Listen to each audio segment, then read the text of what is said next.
welcome anyone who's tuned in, anyone and everyone who's tuned in to this launch of 31 Bones by Morgan Cry. Very good. Aka Gordon Brown, or the other way around, but, you know, many of us know him as Gordon, but writing as Morgan Cry. He's bringing out this book today.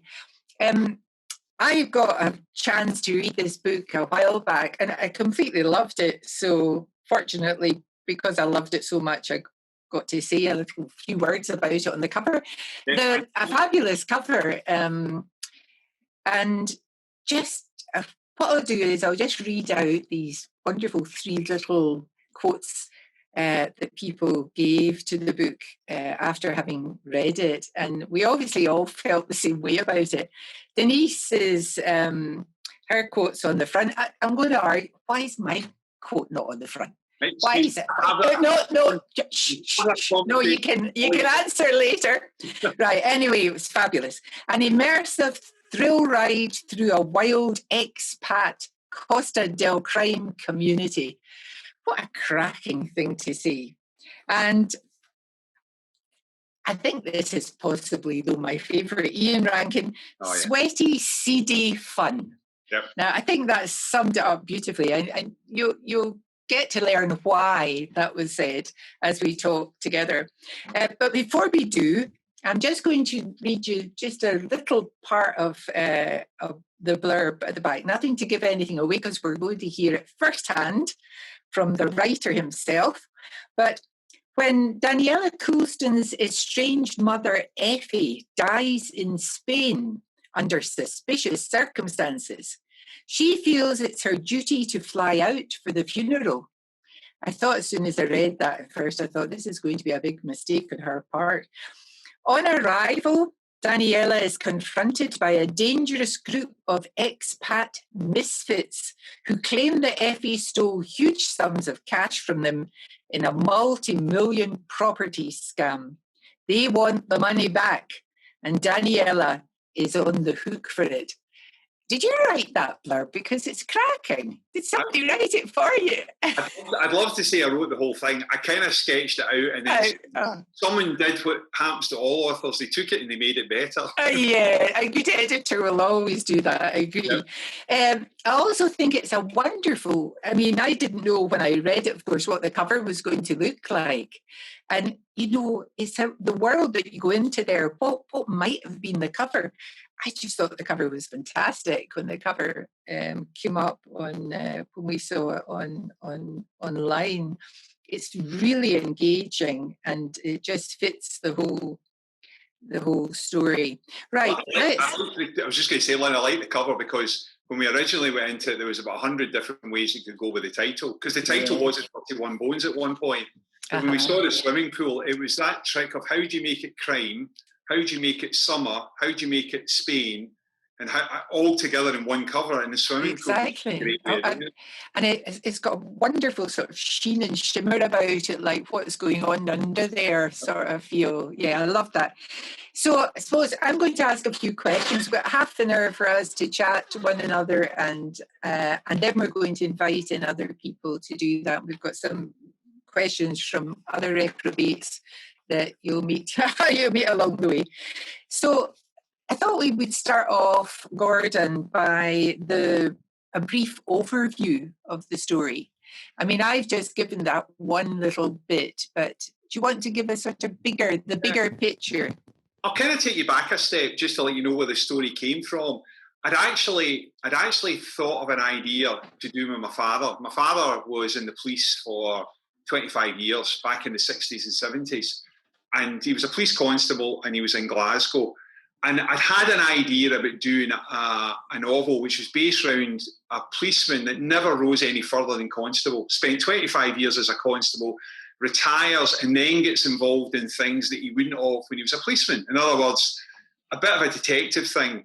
But I just could not make it work. I had the great idea. I thought it was a great idea. I was going to set it in Fraserburgh, which is in the northeast shoulder of Scotland. I wrote a whole lot of it, and it didn't work. And I have to be honest with you, I got to the point where I thought I need to do something else. And the strangest thing was, we've got a small place in Spain in a town called Javia. And I'd never thought about writing there. And I must be one of the people that spends my time saying to other people, not writing about what you know, write about what you enjoy. Yeah, I love being in Spain. And the idea of the story kind of was born out of this fact that the Costa del Crime used to be a lot bigger than it is now, mainly because in the olden days, Spain was a bit of a haven for criminals from the UK because extradition was difficult. But I just thought no one had touched it in ages. No one had written about it in ages. And it's not as if it's rife in the town I'm in. So one of the things I've got to make clear is the town in the book is called El Descaro. The town that I've got a flat in, an apartment in, is called Javier. There are similarities, I'll give you that. But the idea behind the story came out of the fact that what if, and it was one of those what if moments when someone was involved in something dubious, and that's how it started off, the death in the pub, which is not a giveaway because it happens in the first 4 pages. Yeah. What would happen after that? And I've always been a big fan of reluctant heroes. All my books have involved someone who is getting taken out of their comfort zone and put into somewhere new. So the book kind of kicked off from there, but it didn't have a structure the way it is. It wasn't planned to be that because I kind of started off with a death scene and then just took it from there. So it wasn't like I had a finished idea in my head when I set off. Yeah, it sort of evolved. Did you write that scene and then think, well, what happens next? Yeah, in fact, who happens next? Well, the strange thing was, the original idea was Effie's, and she's in her late 70s. I had this idea about having an older character as a central character, so make it someone older. But I only got about 10 pages in and I killed her. And I only did that on the basis of, when I did it, I suddenly opened a whole new world of, well, why? Whereas before I felt, well, I could go on with this and I'll have to tell her backstory and it'll be, how did she get to Spain? And I thought, that's just not that interesting. So I did that classic thing just for the hell of it. I said, well, what if she just dropped dead? And then kept writing. And that just completely changed the story from one place to another. And that's why, but she was originally going to be, when I started, I had this really nice idea about an older character and she died 10 pages in. But it's a wonderful opening because you learn so much about her and her character. You just know that there's a whole world behind that. And I thought the description of the pub was just fantastic. You know, you felt you were in it. You could smell it. You know, your feet were slightly skidding on the floor, and she's not nice. You were looking for something about her. And actually, that's what I liked about her. She was just unforgivable, really, in what she was trying to do. But I didn't expect her to die. You know, so that was a real big surprise. So it was. And there are moments when you're writing about that. Everybody's been to pubs here, but in Spain, they know the sort of seedy dive that's in the back end of nowhere. You don't really want to be there. The floor hasn't been cleaned in ages. But I like the small stuff. Like, it's stuff. This wasn't from a bar I know in Javier, but a lot of the bars used to do that thing about putting money on the ceiling, which just always seemed tacky. Yeah, there's that kind of thing. The other thing is the British pint. They had tourist pints and they had local pints, so the glasses were always smaller for the tourists. But that's you see that quite a bit. You get a glass and you think, that's not a pint. And I just know in some bars that's one of those deliberate things, especially later in the night. I've always got this suspicion that some of the pubs get to that point where they start to swap the glasses out. It suddenly becomes 3/4 pint glasses as you go on. And I like that description. The other thing I like about pubs, and I think someone once said to me, pubs and funerals are a great way to describe the world to people when you start a book, because you can either describe the characters or the place and get lost in it, because people either spend so much time in the pub being themselves more or less, or in the funeral you've got all the characters in one place. So I quite like the idea of starting in a pub. And of course, although Effie dies in the first chapter, she is just diffuses the story. You know, because it's her machinations that everybody is dealing with, including her daughter. Right, before we go any further, we had a bit of fun there with, you know, Gordon Brown. And I remember, you know, when we appeared at Bloody Scully, it's the Gordon Brown, but not that Gordon. I mean, that must have driven you mad. 10 years. Yeah, why? Morgan, I mean, it's not uncommon at the moment. People are working under different names, you know, but tell us a bit about how you decided on the Morgan Cry name then for this particular book. I kind of got to the point. I've written, this is my 8th novel, and I've got 2 series and 1 standalone, and all of them are written under Gordon Brown. And I'll be honest with you, for 10 years or less, whatever length of time it is, I've been fighting the XPM, right? Whether it's on Amazon, whether it's in Google, whether it's in a shop, I've been mistaken for Gordon Brown. No. Not when I've been met, but the name. I've done signings in bookshops where people thought the PM was turning up. I've appeared at events where they thought the PM was cheering. And it's relentless. And it's fine when people find out who you are. But this time round, I was getting to the point, I thought, do you know what? It's a brand new series. It's set in Spain. It's not set in the UK. And I had a chat, at the original time, I had a chat a while back with my agent and then talked to the publisher and said, look, what if we just make it somebody new? So it's not got that baggage, especially given that some people still do think, I think, if they see a book by Gordon Brown, they're going to assume it is the XPM that's written. So when I made that decision, I thought, I'll do the new series. I've dumped the old thing I'm doing. And then I had to come up with the name. And originally I had James Cry, and that's because my middle name's James, which is where I got to. But the reason I went for Morgan is it's actually my father's name. And because my father was in the police, I've dedicated the book to him because my father died young. I mean, when 30 odd years ago. So one of the things I wanted to do was, because the book I was trying to write would have been based on him, I dedicated it and I took his name. And then when Cry was because I wanted something crimey, just something that went together.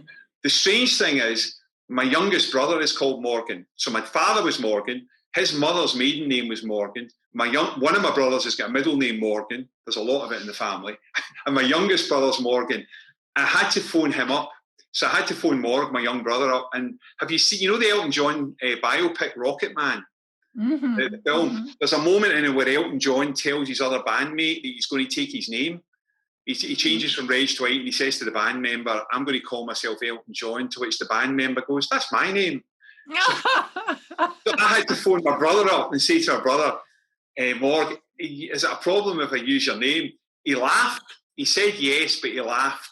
So that's that was what my dad's name was as well. So it's kind of a bit of a tribute to my dad. That's very nice. You and I share, of course, policeman fathers. So, yeah, I'm sure there's a whole chat about that someday in the future. how you get fashioned by a policeman father. Yeah. Okay, we've got the name, we've got that opening scene, and the whole Spain thing. Can we talk a little bit more about the whole setting in Spain? Yeah. I mean, it struck me when I was reading it, it felt almost like a closed room thing, because you have this expat community out in Spain. And you and I mentioned this when we were talking about doing the launch. I mean, I used to live in a very remote part of northern Nigeria, and there was a sort of expat community just set down in the bush, in Nigeria. And it truly is a weird world where you take people from one country and just sort of drop them into another. How they behave is fascinating. So do you want to talk a little bit about that whole the whole setting, a bit more about the setting and people and community? So where I'm in Spain, there's a massive expat community. I mean, it's really big. It's not just British. There's Germans, there's Swiss, there's a huge expat community. And most of the expat community integrates well with everybody else around. It's not a kind of cliquey area. They got on really well. It's kind of just part and parcel of what's out there. But one of the things I do know is that, and everybody knows it, that there's people out, and when I thought about writing in Spain, there's a lot of people that just know there's somebody a bit dodgy. Whether they've met them in the pub, whether or not they've met them in a cafe, whether or not they've heard about them, whether or not they've actually had dealings with them. And I think at one point I described the pub Se Busca as a spaceship, be anywhere, go anywhere, because it's one of those darkened shells where those sort of people retreat to. So when you say locked room, there is an element of that that's true, which is it's a world within a world. I describe it in the book as being, it is the planet according to according to Se Busca. And its reason for existing is it contains this criminal class of which there's quite a diverse number in it, and lives an unhealthy but useful relationship with the police. Because what the police know is they'll take care of themselves. As long as they don't do anything locally, they'll look after themselves. So there's a kind of truce between the local constabulary or the Guardia Civil and the local police and this place. And I love that idea. I just love the idea that there's this group of dysfunctional people who, and it kind of comes out of something that you do learn. A lot of people, when they hear people have moved to Spain, and we meet a lot of this, they think it's sunshine and cocktails and lovely and it's beautiful. And for a lot of people it is. But if you're working out there, it can be really tough. It can actually be harder in Spain sometimes to get a job, to get on than it is back in the UK. And it's kind of tough as well. If you've been there for a long period of time, you then want to go back to the UK. The first question people ask is, why did you come home? Like, why would you leave the sun? Why would you leave it all? So some people, I feel, get trapped, and they're the ones where they say, right, I need to find a way out of this. And that's where the book started to motor, which was right at the beginning. There is a property scandal. Again, it's not giving anything away. But it's the group that are called the expatriates, this group of expats that live and breathe in this world inside this pub, and Effie was their leader. They were doing something to get enough money to run. And that's where the problem lands, which is when the money vanishes right at the beginning, suddenly Daniela, who comes out, they believe she knows where it is. And I love this idea of it's almost as a different world. It's a world within a world. They have their own rules. There's certain scenes in there. Some of them I can go through, some I can't, but there's certain scenes in there that are just a bit obscure, a bit different, because there are certain rules inside the pub that everybody knows but are weird. And I love that because it lets you develop a whole different planet. And meanwhile, outside there's a lot of normality, but inside the pub and inside their world there isn't. Yeah, and it gives you great scope. It was a wonderful cast of characters, I thought all really well drawn. But of course, the one that you really focus on, which you should do, is your initially reluctant protagonist, Daniela.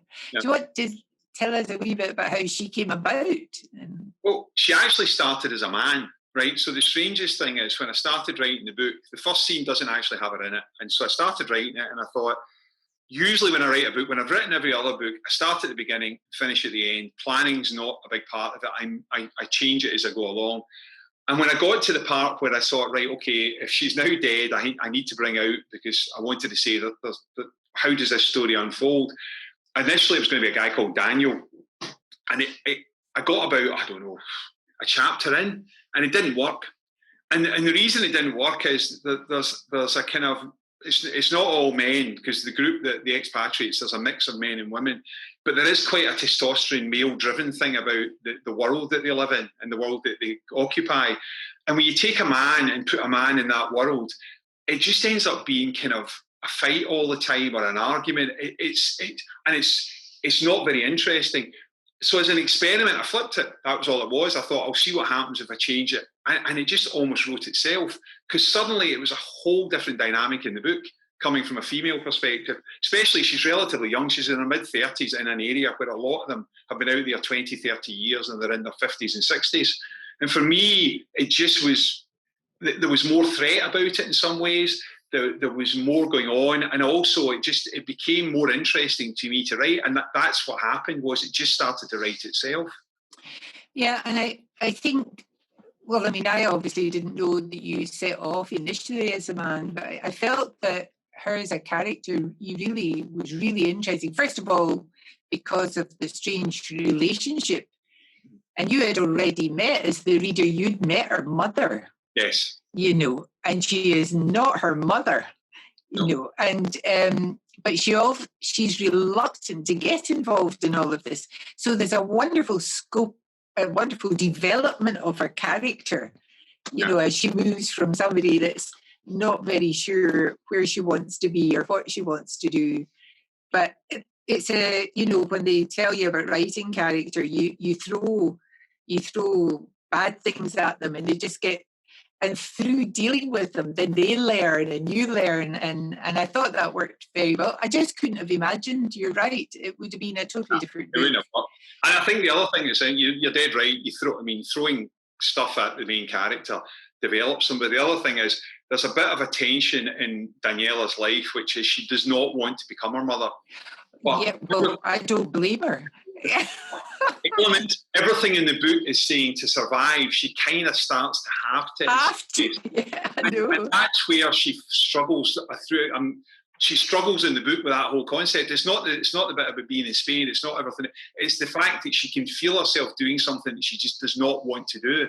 And I thought that was interesting because that kind of came across naturally, because all you had to do was say, this is what you've done all your life. Do you now want to do this? And the answer would be, no, not really. And that was her answer all the time. And then she found, but I'm going to have to. Yeah. And that's what I said earlier. I like taking characters from one area and taking them out of context and saying, right, how would you survive in this area and how would you get on? And at the beginning, it's always tough. It also lends to humour, which I kind of waste it with humour, because some of the situations she witnesses and gets into, she's just incredulous. She kind of floats through the book thinking, what in the hell did I get myself into? Yeah. What is this place that I'm in? You know, how do I deal with this strange world? I also really like the way that it was structured, where you moved between the world that she was now inhabiting, this strange world, and trying to figure out what the lies from the truth and all the rest of it. And then you had the interviews. Yeah. The police interviews. Do you want to talk a little bit about that? Because it was really interesting. So what I felt, and this is one of the things, a lot of the books I've written lately, my first book's slightly different, but all the other books have had a relatively small, not that this has got a large cast, but a relatively small set of characters. And I knew there was going to be more in this, and I was trying to think how to introduce them. And one of the most boring things is you get that scene where somebody meets somebody for the first time and they explain who they are and they explain what they're doing. And what came across was, what if Effie's death is not quite what you think it was? How would they investigate that? So I looked into it. I talked to a Spanish serving police officer. He's an author, a guy called Pere Cervantes. And I asked him what would happen in the situation, and it's the Guardia Civil. And basically what they do is it's not the same as ours, but they would interview, but they don't necessarily mean they're interviewing because they're suspicious of the person. What they do is they're gathering information, and it's done on a formal sheet. It's done with two people in the room, and it's very much a way of just eliciting information. And it's short and sharp. I mean, literally, I think each one's like a page and a half. But what it allowed me to do was not only move the story on, but actually tell you a little bit about each character, because the inspector had to ask the obvious questions like, what's your name? Where'd you come from? And then afterwards, it was how to weave that together to get to a conclusion was more difficult, because jumping back and forward. But I felt if I made it short and sharp, it was a lot better. It's not I'm trying to turn it into some sort of massive investigation. It's more that the Capitan and the Guardia Civil, he's sitting on the edge and he knows something's going on, and he's just peeling the layers as you go through the book. That's why I used that technique. But it was useful having a serving police officer to tell me how they did it, because I got all sorts of things wrong at the beginning. I was like, well, I don't know if you can interview at the police station or not at the police station. Who has to be in the room? What do they have to ask? So it was good to have that sort of thing. I even got the wrong part of the police force when I started until I talked to him, and he said, no, it wouldn't be the police. It would actually be the Guardia Civil that would do it. So that again was interesting, because it kind of punctuates the whole book and it allows you to move it forward. And at the same time, a bit like an onion, it just peels a little bit off each character. It is. Yeah, I noticed that, because, of course, in an interview, it's not what people are saying, it's what they're not saying. You know, and you get to know a bit about each of the characters being interviewed by what they're not saying. Or, I mean, I thought that was interesting. And what about the Spanish? Oh, there's language. There's Helen White, who's out in Javier, helped me on that. I'm trying to learn Spanish, right, very badly, right? So we're getting there bit by bit. But there's not much Spanish in it. But when there is Spanish, I just wanted to check it was correct. Yeah. And at one point, I was debating in Javier itself. They also speak Valenciano, as well as Spanish. And I did play around with that, and I thought it's just getting too complicated for me. So when I started into the Spanish, I kind of started to say it brings a bit of authenticity, because everybody uses it. It doesn't matter whether you're an expat, whether you're living out there, whether you come from Spain. Everybody uses. There's phrases you hear all the time. Yeah. And it kind of brings it to life, because you just wouldn't hear it in the UK if you're down at the market or you're in the shop. But I had to check it, because I guarantee she's done a brilliant job. But this is one of these books I've got a slight fear. I've got a fear the Spanish is wrong.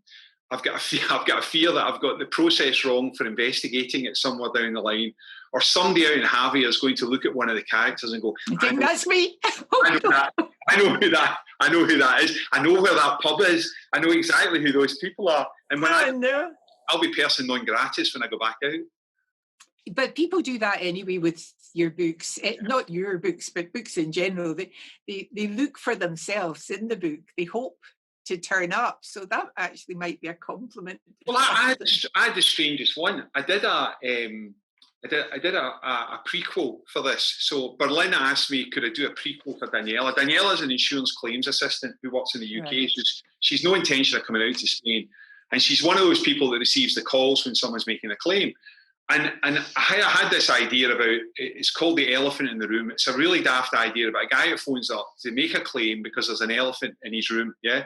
But he's on the 11th story of a multi-story flat in Glasgow, right? And he's convinced there's an elephant. And when I did it, when I was looking at that from Daniela's point of view, I think the interesting thing for me was trying to create the character before and give a bit of insight beforehand, what happened before all of this went on. And therefore, they come up with this idea of doing a prequel, which they put free up on the actual website. At one point, I was half thinking whether it should go at the beginning of the book, but it was to give a bit of context of what she put up with on a daily basis. Yeah. No, that's really interesting, because it gives you a chance to do a whole backstory for your own benefit once you found this character to find out.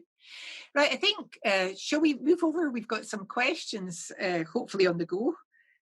Just looking here, is Benny? I think Neil was going to pose a question, but I might have pinched his.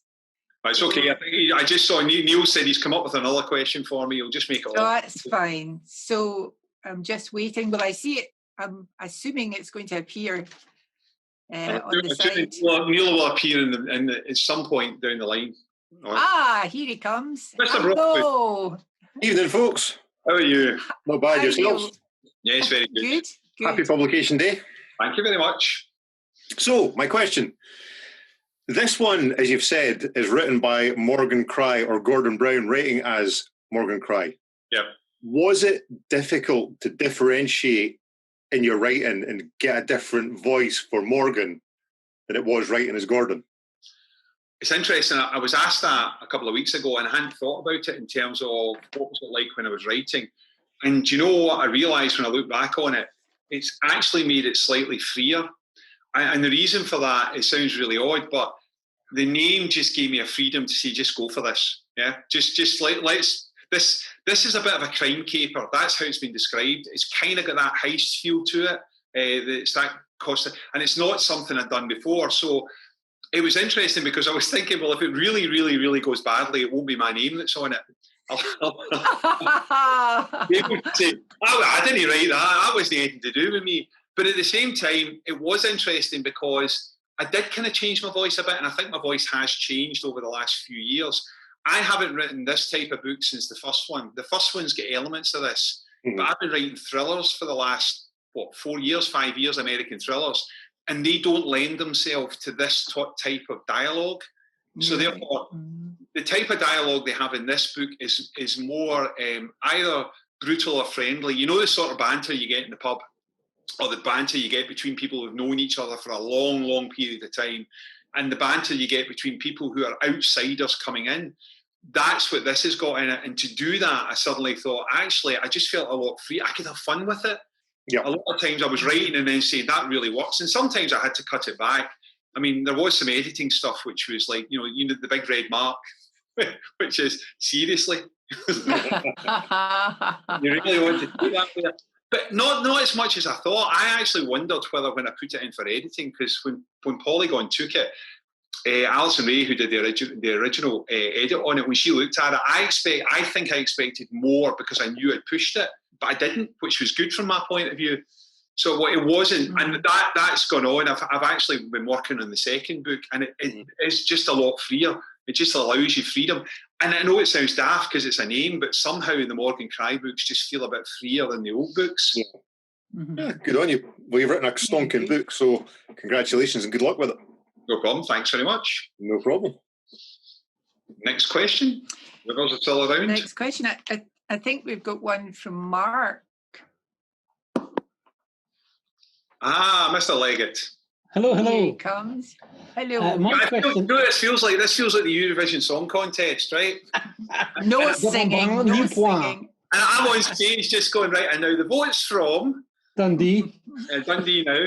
The Dundee audience says, Nil point. Yeah, I can get that. My question was that a couple of days ago on Twitter, Pan Macmillan, the publisher, said that writers having more time speeds up the publishing process, right? This is kind of a lockdown thing going on. Yeah. Now, I have no idea what they were smoking, but being an international playboy and man of leisure, do you think that's true? Well, and the other question, what is that? The other question was, did you plan the book around similar events? Because I'm asking this because of what you told me in Spain. Is this planned around, I know you're drunk, never mind, so was I. Is this around similar or actual real events? And are you going to jail or will you have some concrete shoes? Right, so I'll answer the second question in a couple of years, right? I'll answer the first question. Okay, I'll do both questions. The first question is, I think writers write the way writers write. I think lockdown for me hasn't changed the way I write. I still do it when I would have done it. Admittedly, I've changed slightly because the first 6 books I was working quite heavily. This one I've had the luxury of doing some work and being able to write. But I think, for me, I get into the swing of doing it. What tends to happen for my writing, and that's why I think what they are saying is a bit odd for me, I tend to get into the habit of saying, right, I'm going to have a target, and I'll set myself a target of 2,000 words a day. That's what I'll set myself a target of. Yeah. I'm not saying I'll get there, but that's what I set it. And I'll wake up 5 o'clock in the morning sometimes. In fact, this time round I did it quite often, or I'll do it late at night, and I'll work my way through the process. And that works for me. That's how it works. And talking to some of the other authors, they've got the way they do it as well. And I'm not sure lockdown's made it any freer, because although you might have more time, you don't necessarily have more time. A lot of authors don't have more time. This sort of thing, or they've got other jobs, gets in the way. But I also think lockdowns, it's not a nice thing. And therefore, I think there's a danger with lockdown that actually sitting in the house day after day after day after day actually slows the process. Because what you're not getting is stimulus. You're out doing the same walk every day, you're seeing the same people every day. Whereas a lot of times when I'm writing a book, especially when I was working, a lot of the ideas come out of the fact that I'd be running a workshop in New York, or you'd be in Paris doing a presentation. A lot of stuff came out of that. I actually think they've got it wrong. I don't know, you two will be able to tell as well as anybody, but there's a certain element of me says lockdown doesn't work in favour of some authors, that actually it's not a great thing, because it's just not a great thing we're going through. No, I think it's nonsense. I totally agree with you, mate. Absolute nonsense. Lynn? Yeah, I saw that, and obviously Pan Macmillan's my publisher, so I thought to myself, yeah. Okay, Lynn, what I would say, you're not on the road as much. No. And I think, people think you go out to do a festival, but that takes maybe up to 3 days out of a week. So I suppose it depends where you are, or an event. You've got to get to the event, and depending on whether I'm in Edinburgh or whether I'm up north, there's a fair bit of travelling from either. I can be down in Edinburgh travelling up north, or, going out up to Port Soy or something like that. It takes a lot of time to do these things. Yeah. I think that was the thing I noticed most. I miss being out at festivals, but I noticed that way I had more time. Yeah. And more consistent time. I didn't have, I did 2 days writing and then I was on the road. And then when you must have found this, when you come back to it, you've got to read the whole thing again, because you can't remember what you did or the detail of what you did. So in that respect, I can see how, but I suppose it all depends if you always set aside. I think Val sets aside a set number of weeks to just write the book. And she doesn't do anything else in there. So it'll depend on your routine, I suppose. I sat down this time and said, when I decided to do the new book, I talked to the agent and I literally said to him, I'm going to start tomorrow. And then I went on a mission to do it. Because once I broke the back of the start of it, I kept doing it. I think the difference is my background has been, I've been used to writing on the run. So a lot of times I wrote one of my books, one of the McIntyre books, the whole thing was written on a plane between here and New York, more or less. Not that the plane took that long to get there. I was on more than one plane. Yeah. But for me, this was different. And I didn't write it any quicker. I don't think it got where it got if I hadn't had the time at the end to play with it. I think there was time to do things that previously maybe I wouldn't have. Yeah. And I did get into the second book quicker. But I still think I prefer not lockdown to lockdown. Yeah. I'd rather be back to where we were before, because it's not a great thing. You know, and you're right. And I think definitely at the beginning, the whole thing was such a shock. Yeah. I mean, you were just faced with a pandemic. How do you make your brain work creatively? In that it's too shocking. But it was interesting afterwards, the amount of creativity that you saw happening in music and in, you know, people dealing with the situation in a creative way. Yeah. Well, this has become the norm. It's amazing what people have found they can do if they want to do, and you can do it. I mean, an interesting example was with Douglas Skelton. One of the things we ended up doing was writing a Daniela and Rebecca novella for Polygon. It was about 16,000 words and released it in 11 parts over 11 weeks. Now, the only reason we did that is it became one of those, well, you're stuck, Douglas is down in Ayrshire, I'm up in Glasgow, we're stuck in at the moment. Why don't we just do a bit each and see where it gets to? I think there is more creativity available if you think about it, because the things that people are now doing is brilliant. But to answer Mark's second question, the biggest issue I think is if people read this here in the UK, I don't think that's going to be an issue. I think if they read it where in Javier or locally, they will recognise some of the settings, and they may think they recognise some of the people. But I'll be honest with you, I have never based a character on another person. It's always my imagination. I might have borrowed something. You know, I hear phrases or you hear stories or you know things that are going on, but not people, not as much, because otherwise I'd be expecting a knock on the door. There's a gangster in it who's a London gangster who's in this, right? And he definitely wouldn't be very happy if he was real. Well, he might be. I don't know. Maybe. No, he might. You know, some people love to think they're in a book.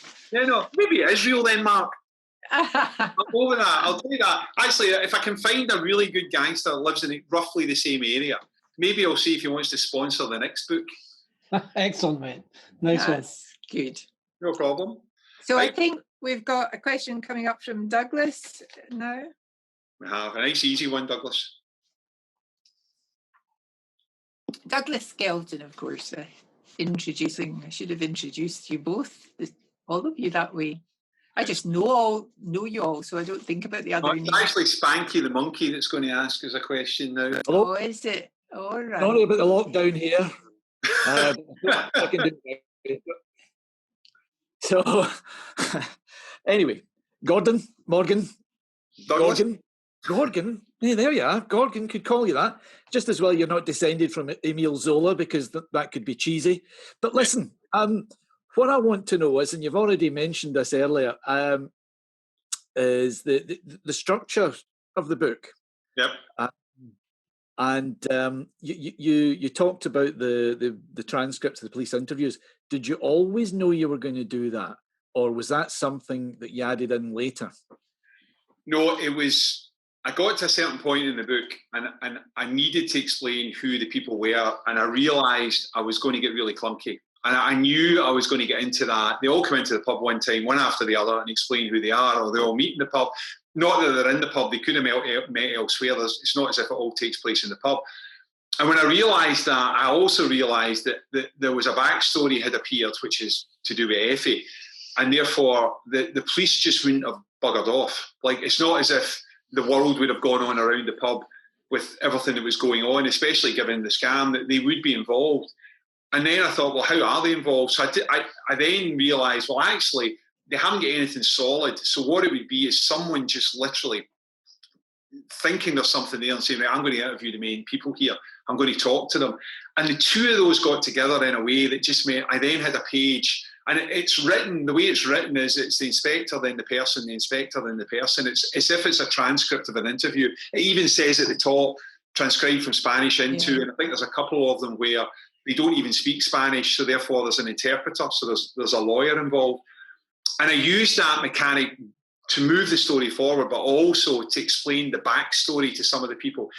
But more importantly, actually, and I think Lynn said it earlier, it's more about what they don't say, because he gets more frustrated as it goes on, because they know there's something going on, and the last thing they want to do is have the conversation. So he's having a conversation, but what he thinks is about a death, yeah, because that's what happens at the beginning of the book. But they know there's something else going on. So what ends up happening is they just don't want to talk to him. And that's what becomes frustrating for him, because he can't get to grips with what the hell's going on. And that, to me, was quite a nice device for doing that with. But I also think it kind of just breaks up the book a bit, because I write from first person, and I've written all my books from first person. And writing from first person can be quite intense for the reader, because you're very much rolling with, you see this, I do this. Whereas if you can break it and then go back to it, actually that for me just gives a bit of pace to the book. And despite the fact that it's written, and I think everybody has said it, it's written with quite a pace in it, it's actually probably half as slow as any of the McIntyre books I've ever written.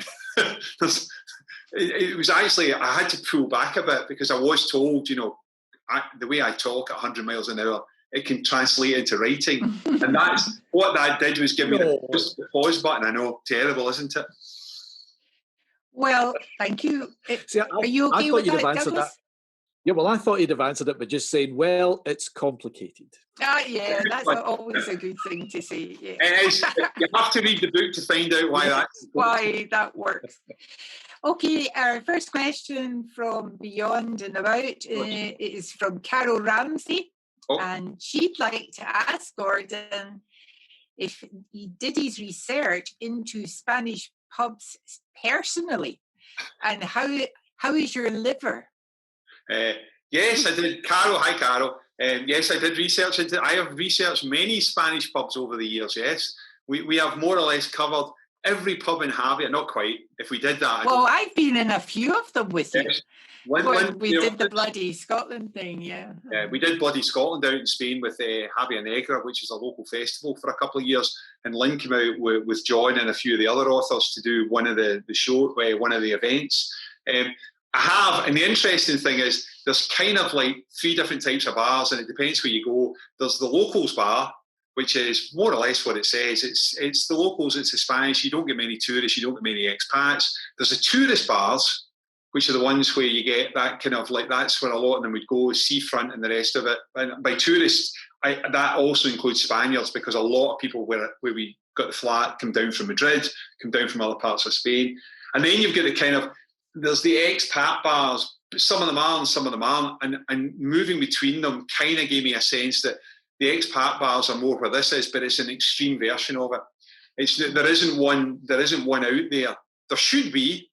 I'm thinking of opening it, because I think I could be. Oh, yay.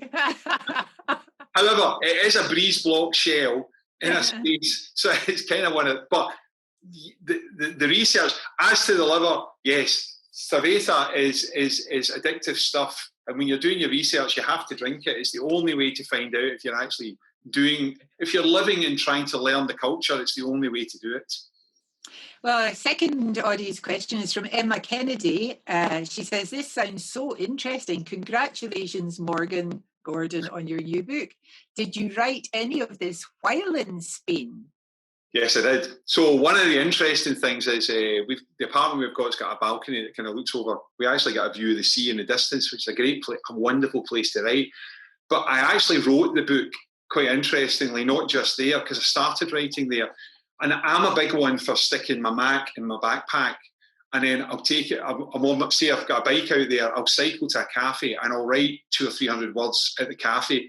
Then I'll stick it in my backpack, and then I'll go somewhere else. Or if I'm out with my wife, with Leslie, she'll say the same thing. I'll stop. It might be at the side of not quite the side of the road, but it might be at a restaurant, or it might be at some other spot outside where there's chairs. And that's, for me, helped a lot with atmosphere, because you're actually writing in the middle of it. So it doesn't take, I have to say, there's a bit of a cheat. It doesn't take much imagination to describe a town square when it's sitting in front of you. And the other thing I like is, actually, I use the geography of the town, the real town, a lot. But I've always done that. When I wrote my first book, Falling, my mum said to me when she read it, I thought she was going to complain about the violence or there was some sweary words. But the first thing she said to me was, but that first house, that was your grand's flat. That second house was the house that we used to live in. And she was right, because I don't know about you, but I find it easier if I can envisage in my head a real place, because then I know when you turn left out that door, it's the kitchen. If you turn right out of there, it goes into the garden. And if I go back to it, it stays consistent. So actually that helped a lot doing it out there. It was and it's a lovely thing to do. I can't complain. Of course, it is. Next one's from Sharon Bearden. What have you missed most during lockdown, and how have you celebrated lockdown publication day? What have I missed most? Do you know what I've missed most? The one thing I found is that, yes, there's no pubs, no shops, no the rest of it. But I was ages before I actually got back in touch with my mates, and I've known some of them since I was in primary school. And the strangest thing was we did a Zoom, and it was about 7 weeks into it. It wasn't like we did it. See, as soon as we did it, we realised why we did it, because we've done it every week since. It's just that social interaction. I think that's true of everybody. I think so. It's so intense on your own for a long period of time. You're just not getting to see people. And for me, that was it. And in terms of celebrating, it's been difficult. The downside to this, as much as I love doing a Zoom, the original plan was tonight in the Old Town Centre in Javia, in the Pueblo, we were going to launch the book in Spain. So we got an agreement. The local council are actually supportive of this. They'd actually offered up the venue. It's a lovely venue right in the middle of the Old Town. So tonight I was supposed to be in Spain doing the launch just now, which I would love to have done. So from celebrating point of view, there's a bit of non-celebrating going on at the moment, because I've got this vision of I'd just be finishing in 5 minutes and be thinking, do you know the bar just down the street, lads? We're kind of off there next. Whereas, what am I going to do today? I'll say bye to my mum and head back up the road. So when I get back up the road, I might have a beer. I think that'll be my celebration for publication day. Very good. Well, there's a cheeky wee question in from Douglas Skelton, which I'm going to miss briefly and go to the next question from Stella Downs. How have your past working experiences influenced your storylines? Right. So there's a backstory to this. I've known Stella for a long period of time. Stella used to work with me when I worked in the brewery trade. So we used to work in a firm called Bass, or Bass Take Home specifically. So I spent 15 years of my life in the brewery world, if not longer. So alcohol, alcohol comes up on a regular basis. I think the thing for me is this story has actually got its roots in my very first job in the UK, which is to do with the job I used to do. I briefly, when I left university, went to work in London for Sainsbury's and hated it, and then flew out to Canada, where my then girlfriend, but now wife, was working.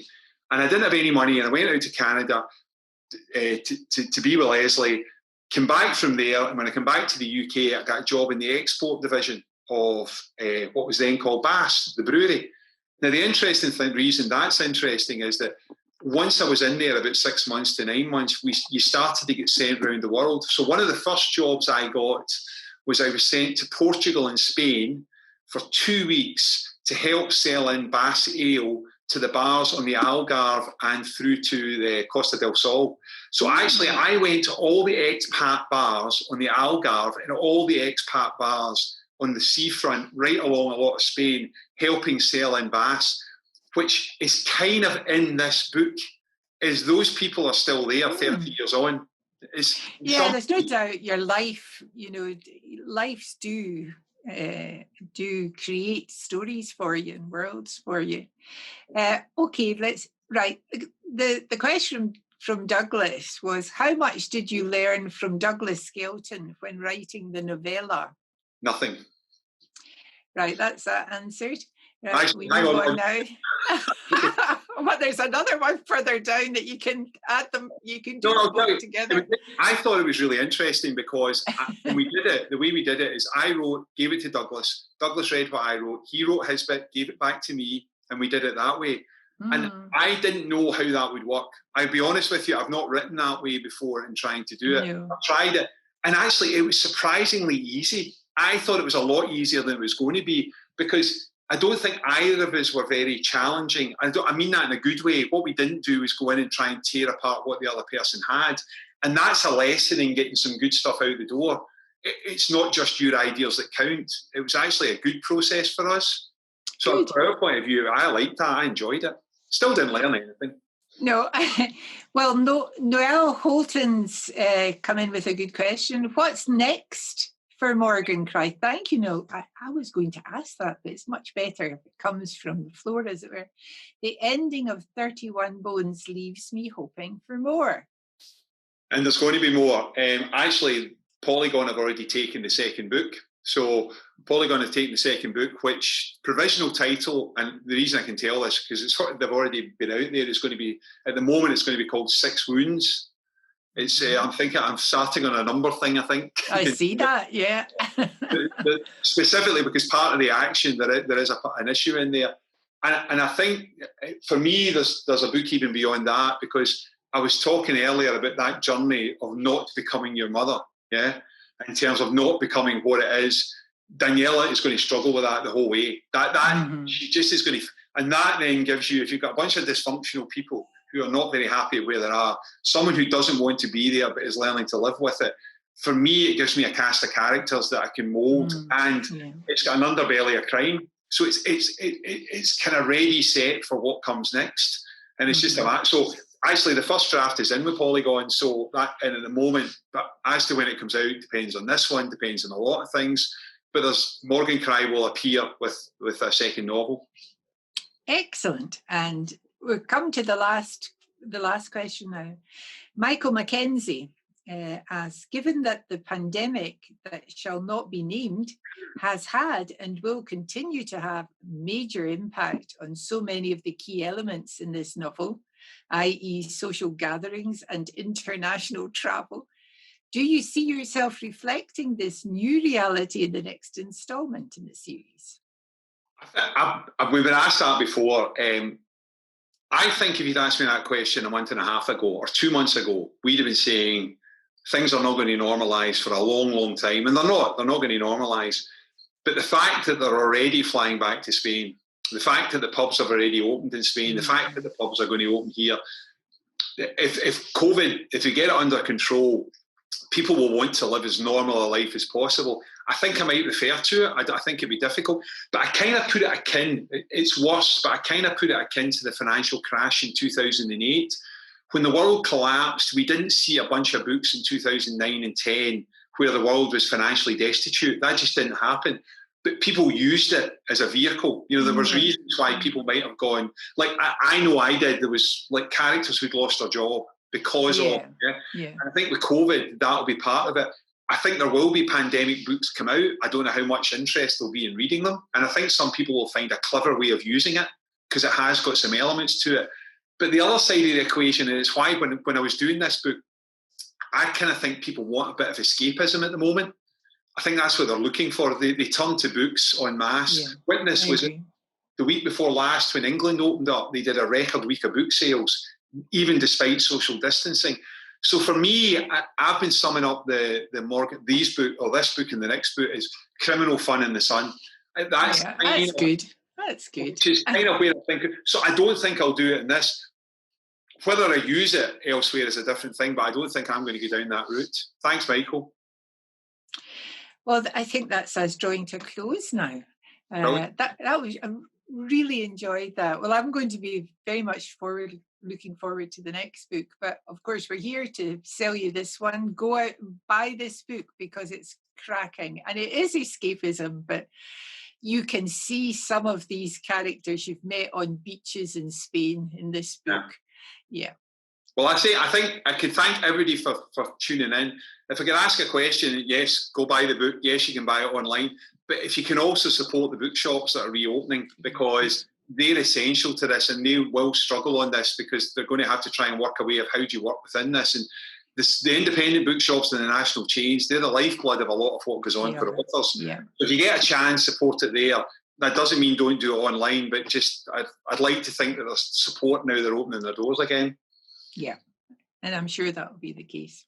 That's okay. So we'll say goodbye then. Right, okay. And can I just before I go, I just need to say a big thanks to Polygon for the support, for the book, for everything, and everybody in there that's helped me along. A big thank you to my wife for putting up with the fact that I just sit with my head down. And trans stance, I never got to that, but I write with trans stance. And also just to my dad, because it's dedicated to my dad. Because my mum's actually my mum has sat in behind the camera here and this in silence.